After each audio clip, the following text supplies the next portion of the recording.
How would you kind of explain project management to a stranger? Yo, I'm Kyle, and this week I'm going to talk about sort of what it is to do product management. As you've just seen, like, I had an interview a week or two ago with a guy called Peter Elwood. It was sort of a screening interview for a job, and this was one of the questions he asked, and coincidentally I was kind of putting this video together. So what I'm going to do is sort of like look back on my answer and sort of elaborate where I think it needs to be elaborated, and sort of try and frame up this video and what it is to be a product manager. I'm going to try and potentially make some theory in here from sort of things people have said previously. But yeah, I'm just going to play the video and I'll sort of pause and jump in as and when I think there's bits that can be added upon. This one's a funny one because it's, I guess, one that I've probably butchered for the first 2 years I did product management, and I'd kind of just sort of go on like talking about like apps, and then people would be like, oh, so you're like do coding? I'm like, no, not. And I used to like back and forth. So I've kind of like been. Yeah, so elaborate on this bit. I think, yeah, often when I was sort of asked this question previously, or someone asked what I did, and I sort of said I'm a product manager, I'd kind of be looked at and they'd be like, you mean like a project manager, or like what's that? And yeah, like butchered it, like would go off on tangents and try and explain it, and didn't really sort of get my words out and explain it very easily at all. Thinking about it a lot probably for the last 2 years and making sure that I nailed down a pretty good response. And I'd say it's kind of just managing that product lifecycle. So taking anything from like an idea to almost bringing it to life.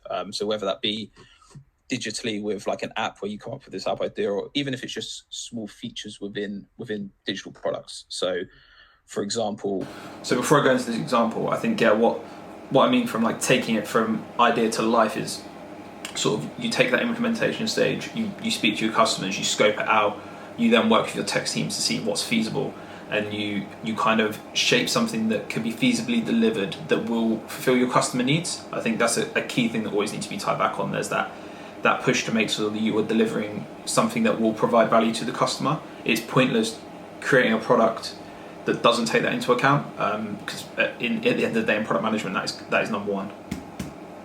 When Instagram brings out something like Reels, it's taken someone to write out what that is. So before that, the reason Instagram would have brought out something like Reels is because they would have seen success in TikTok and seen that there is like a value in that style of media. So this short form content in sort of upright fashion, full screen.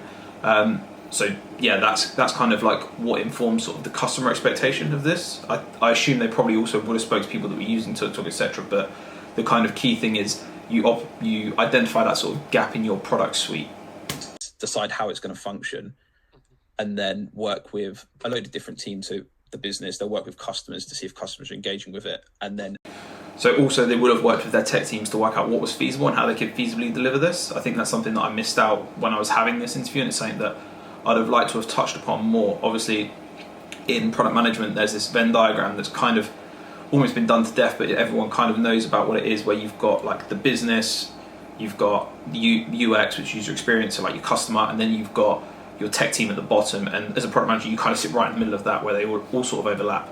And yeah, the key thing is making sure that you're providing value to the customer, it's technically feasible, which will then in turn provide value to the business. And it's kind of like, obviously you sit in the middle, but it's almost like a little loop. That was something I think originally described by Marty Kagan in his book, and I think it's Martin Erickson then came up with the Venn diagram about 10 years ago. But it's something that everyone in product management knows, and probably from the outside, people don't know it so much. And it's kind of like, the best way is to just think about it is, if you feel the customer need and it's technically feasible, theoretically the business will make money because your customers will use it, therefore the money is there. We're actually putting it out there for people to use. Okay, cool. I like it. Nice summary. So yeah, that's kind of it. I guess my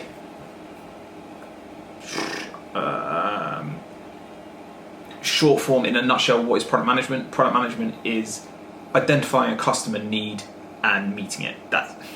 That's kind of what you have to do. Like you can dress it up as much as you like, but without fulfilling a customer need, customers won't use your product, and therefore the business won't be successful in the rollout of that product. So tailoring your product to your customer is always key. That's not to say that you only listen to the customer. There's a lot of other things that you can do. You can sort of use data to drive decisions. You can look at what's happening in the market. You can see where there's opportunities in sort of creating something slightly different to what's out there. So a good example of this would be, you've seen the rise in Clubhouse recently, which is an app which very much is standalone in terms of it's kind of like a podcast, but nothing is sort of accessible after the fact.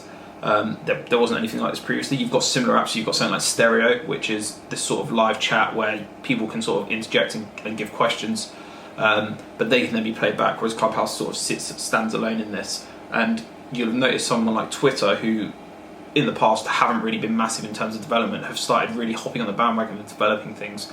So I noticed that they've got something they've rolled out similarly to Clubhouse lately, where there's sort of these chat rooms that people are operating in. So I think product management as a space there's a lot of sort of piggybacking off different ideas, but the key and sort of in a nutshell, as a product manager, you're responsible for identifying customers' needs, and through understanding those needs, ideating, developing and delivering something that will meet those needs and therefore see a return on investment for the business that you work for, or your own business, however you plan on doing it. Hopefully that gives a good example. Hopefully that gives a good sort of overview of what product management is.